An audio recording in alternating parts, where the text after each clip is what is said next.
According to some, it's about protecting civilians. And our resolve is clear. The people of Libya must be protected. Others say it's about oil. The only reason they're interested with Libya is about the oil. You think we'd be in Iraq if the major export there was broccoli?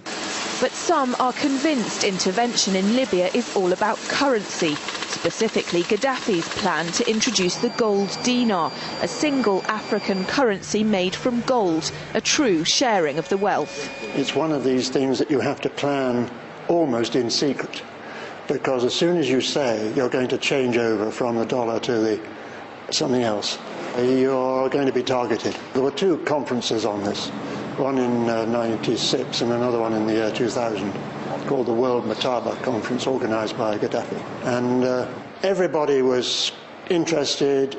I think most countries in Africa were keen. Gaddafi didn't give up.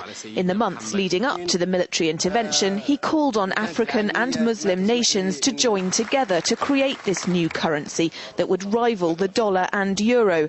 They would sell oil and other resources around the world only for gold dinars. It's an idea that would shift the economic balance of the world. Countries' wealth would depend on how much gold they have, not how many dollars they trade. And Libya has 144 tons of gold.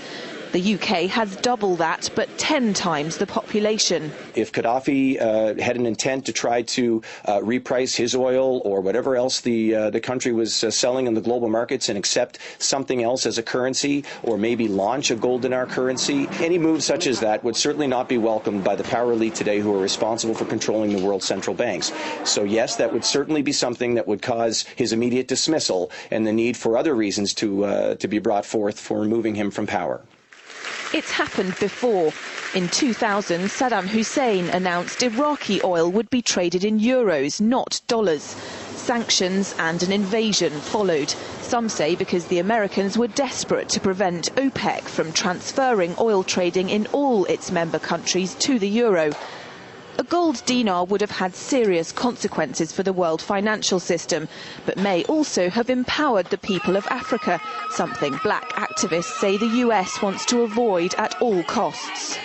The United States should welcome the self-determination of Africans. They certainly have denied self-determination to Africans inside the United States, so we're not surprised by anything that the United States would do to hinder self-determination of Africans on the continent.